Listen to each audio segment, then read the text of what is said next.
Amici bellini, prima o poi doveva capitare di parlare di una sconfitta, la dobbiamo analizzare bene perché non dobbiamo fare né drammoni né però anche liquidarla. Ma meglio che è arrivata adesso, ma perché? Perché se arrivava dopo oppure se arrivava prima?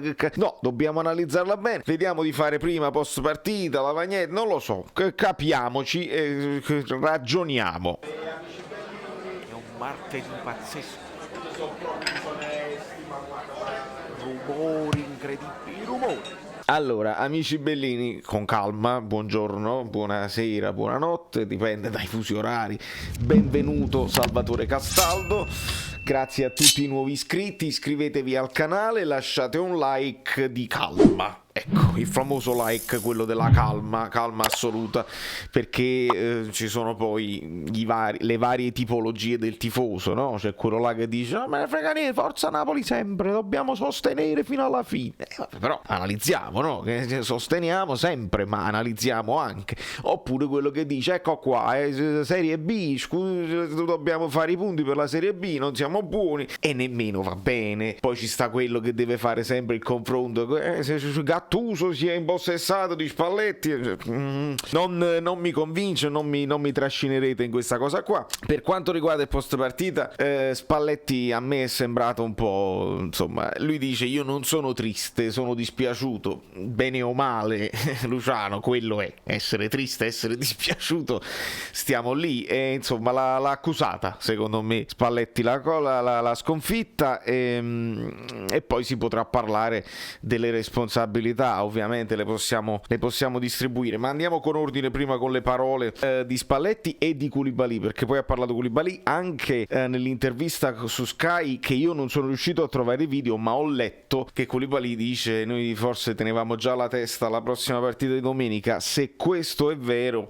signori, è grave perché tu comunque no, però abbiamo imparato moltissimo da questa sconfitta, e che bombaracchiù, stai qua da anni e anni, oramai quante volte abbiamo fatto queste sconfitte che sono più mentali che tecniche, perché non è che lo Spartak, si dice Spartak con l'accento sulla finale H, non è che ti hanno messo sotto sul piano del gioco e tu dici sono più forti eccetera eccetera, no, siamo stati più noi che ce la siamo persa da soli. Però andiamo con ordine e poi vediamo di fare anche un po' di lavagnetta, non lo so se riesco a racchiudere tutto. Spalletti dice abbiamo cominciato bene, è chiaro, il gol di Elmas arriva sulla primissima azione, proprio sul calcio d'inizio, però non è arrivato il 2-0, il famoso 2-0, e qui ci dobbiamo fare un passo indietro sulla partita del Cagliari, dove Spalletti aveva proprio chiesto questo: eravamo sul 2-0, devi fare il 3-0, devi capire quando spingere sull'acceleratore, non piacerti troppo, e più o meno questa è una delle cose che ci potrebbe preoccupare del Napoli, lo specchiarsi, il pensare dopo il gol subitamente, aiuto, subito la partita subito sblocca. Mettete un like per hashtag subitamente nei commenti. Questo potrebbe aver fatto staccare un attimino la spina della concentrazione al Napoli, dice vabbè abbiamo vinto, e quindi siamo andati un pochino più leggeri nell'affondo in quei minuti iniziali, dove poi quando arriva l'espulsione di Mario Rui, signori, lì purtroppo cambia la partita, il Napoli si abbassa troppo, e lo dice sia Spalletti che Koulibaly, quindi questa è una cosa che non dico nemmeno io. Il Napoli si è abbassato troppo e abbiamo avuto paura, la famosa paura, tutte le cose che dicevamo anche del Napoli di Gattuso. Il Napoli, questa è la differenza quest'anno, l'anno scorso non l'avremmo mai recuperato, quest'anno nemmeno l'abbiamo recuperato perché ci siamo abbassati troppo, e quindi questo è, l'espulsione c'è, ma c'è anche quella su Manolas. Bravo Spalletti a ripeterlo e a ribadirlo, perché è grave. Io voglio fare analisi tattica, voglio parlare di cosa si poteva far meglio. L'arbitraggio è stato scandaloso, e lo dico senza proprio temi di smentita, perché è stato un arbitro che ha innervosito tutti, dai giocatori in campo alle panchine, tutti sono finiti tra gli ammoniti. Ma se tu cambi l'ammonizione con l'intervento del VAR, e ci sta l'espulsione di Mario Rui, devi immediatamente espellere per la stessa gamba gamba tesa il giocatore dello Sparta, che subito nel primo tempo si rimette la situazione a posto, e poi un 11 contro 10, vediamo se il Napoli si riorganizza e riesce a giocare. Invece no, gli concedi di fare fallacci, poi devono scattare i cartellini gialli, una continuazione, ma mai poi decisivi. Arriverà poi tardi la parità numerica. Voleva più strappi Spalletti. A proposito, lancio un intervento perché ci sono anche delle cose positive rispetto a ieri sera. La prima cosa positiva è sicuramente questa qua. Amici bellini, no, perché un attimo su, perché Dario fa, cioè veramente, cioè è incredibile, guarda, è alta, è morbida, aiutatemi. Ragazzi, straordinario, perché Dario da Rimini Riccione fa quella pizza napoletana e io farina Caputo, perché poi gli ingredienti fanno la differenza, il forno sicuramente, ma gli ingredienti fanno la differenza. Ma un'altra cosa importante è questa: sì, nel cambio di insigne io ci vedo anche riposati, nel senso che cerchiamo di aggiustare questa partita. Nel frattempo non inguaiamo anche la prossima, perché io vi dico una cosa, ragazzi, non portando a casa neanche un punto in questa partita, le fatiche si raddoppiano, perché tu torni a casa stanco, che hai cercato di recuperare, non ci sei riuscito, e quindi aumenta la fatica anche psicologica, perché stai scocciato, stai deluso, stai arrabbiato, stai amareggiato, che è un'intuizione mia che avviene in live e che Spalletti ci conferma. Secondo me, ragazzi, è facile andarla a valutare. Io ho da portare Insigne fresco alla partita di Firenze, e mentre nei programmi c'era di sostituirlo al 65esimo, 70esimo, a quel punto lì sei in inferiorità numerica, devi fare più corse perché sei più tutta fascia, perché sei contro una squadra che attacca sulle fasce a due velocissimi, e ha già giocato un tempo, per cui me lo ritrovo nelle condizioni corrette per la partita di domenica. E quindi questa è una cosa positiva a livello personale, cioè delle mie intuizioni che mi diverto a indovinare così. Ma era chiaro, Spalletti dice era facile, però lui dice io poi volevo degli strappi. Quando lui ci comunica questa cosa, volevo degli strappi, significa che Spalletti in quel momento ha pensato di difendersi, ha pensato di non, perché eravamo in vantaggio, ha pensato di non aggredire 10 contro 11 l'avversario, aspettare un attimo e poi con gli strappi, e quindi lo strappo è un sinonimo del contropiede, di andare poi magari ad attaccare. E questo bisogna dirlo a Spalletti. Ma non è che Spalletti fa tutto perfetto, ha fatto delle cose ottime, le sostituzioni secondo me ci stavano pure. Poi possiamo approfondire il discorso della line-up, degli 11 titolari. Questo col senno di poi è facile dirlo, io l'ho detto prima, fai riposare Di Lorenzo, magari Di Lorenzo non cambiava la partita, hai fatto riposare Anghissà, ci sta, hai fatto riposare Osimhen, anche se hai visto che Osimhen è un castigo di Dio là davanti e da solo ti mantiene tutta la squadra in piedi, però quello è il senno di poi, non lo sai, magari partivi con Osimhen si faceva espellere anche lui per difendere Mario Rui, questo non lo possiamo mai sapere. Comunque poi dopo abbiamo perso un po' di ordine, ed è vero, e si vedrà anche nella lavagnetta, e poi gli chiedono quella storia a fine partita, sei corso verso la panchina, e lui dice no, ho camminato perché a quanto pare dei collaboratori dell'allenatore dello Spartak ci hanno cominciato a prendere in giro, e Spalletti ha detto non si fa. Non sono triste, abbiamo detto ci possiamo reinserire. Per quanto riguarda la classifica, ragazzi, è tosta, perché il Napoli ha un punto come il Leicester, d'accordo, però il Legia sta a punteggio pieno, dobbiamo affrontarli 2 volte, quindi dobbiamo assolutamente batterli 2 volte sia in casa che fuori casa, dopodiché dobbiamo andare lì a Mosca, dobbiamo ricevere il Leicester.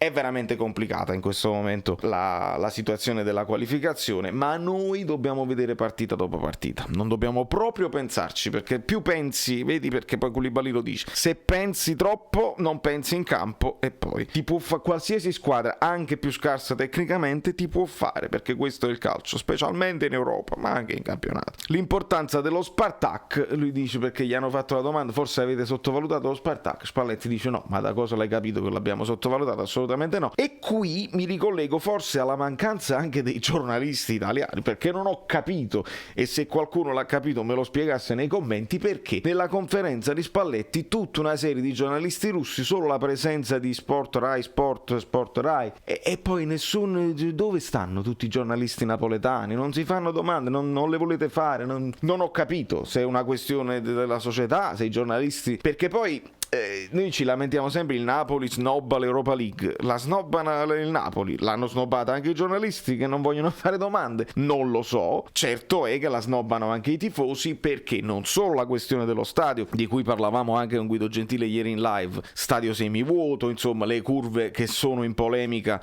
con la questione della questura per le multe, e va bene, ho capito, però anche rispetto a certi commenti, perché un pochino il polso della situazione ce l'hai quando vai su Instagram a vedere la reazione, o anche sullo YouTube ufficiale del Napoli, non ce ne fotte tanto, pensiamo alla Fiorentina, e lo so, però questa non è la mentalità proprio perfetta per creare quella mentalità vincente. Te l'ha detto proprio Spalletti, devi assolutamente affrontare tutte le competizioni, anche quelle laggiù al campetto di casa, se vuoi. Quando indossi questa maglia, quando indossi questa cosa, non esiste proprio, e devi onorarla veramente. Dopodiché le parole di K2 sono presto dette, anche lui era molto molto amareggiato, peccato che abbiamo perso questo equilibrio, lui probabilmente andava fiero anche dei soli 2 gol subiti in campionato, i 2 gol con l'Ester va bene, però ci può stare anche, e dice ci siamo abbassati troppo. Partita, ci dice Koulibaly, che ci insegna che dobbiamo dominare, questo è il passaggio fondamentale che ci fa capire Koulibaly, una partita che ci insegna tanto, dice anche a livello personale. Koulibaly non partita impeccabile ieri assolutamente, ma una partita che ci insegna che dobbiamo dominare. Che significa? Significa che il Napoli è consapevole di essere vulnerabile in difesa,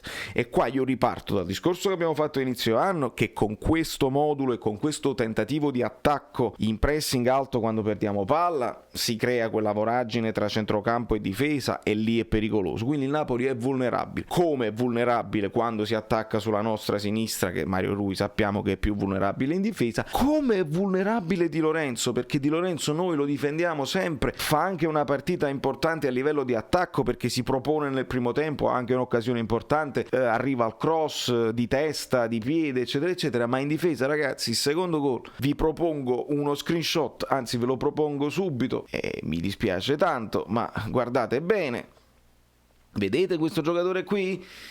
In questa fase è Di Lorenzo. Io mo vi faccio vedere bene come stava la difesa. Guarda come stiamo scombinati.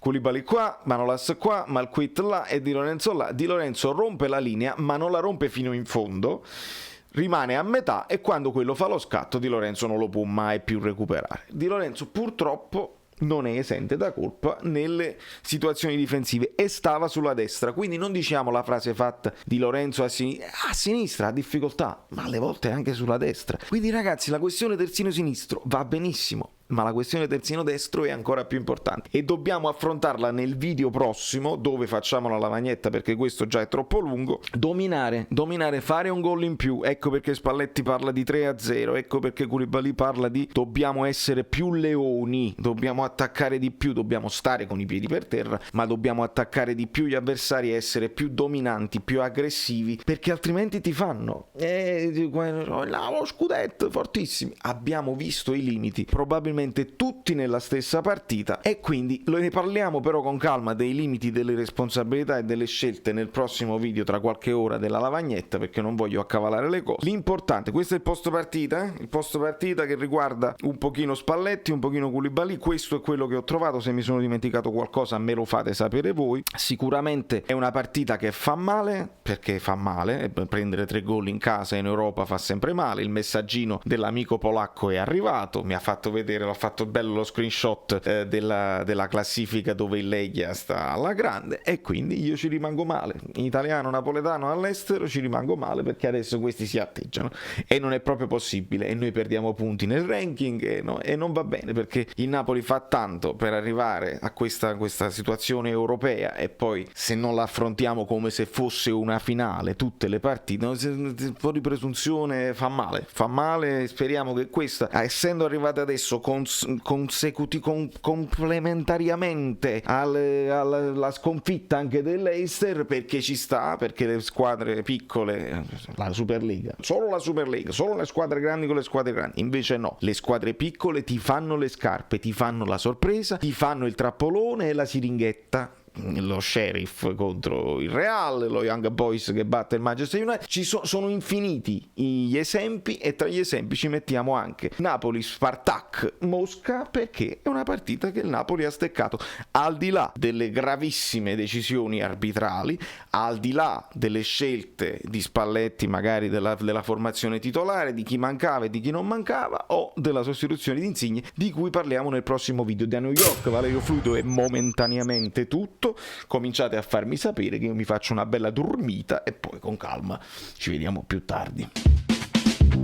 Ciao, sono Saveria Solida. Se arriviamo a 15.000 iscritti su YouTube è una cosa di cortesia, ma secondo me dovreste seguirlo anche su Instagram, @ValerioFluido. Fa tutte queste cose, credi? Sei iscritto pure a TikTok? Niente più, dai, basta, sei cringe. Quante cose.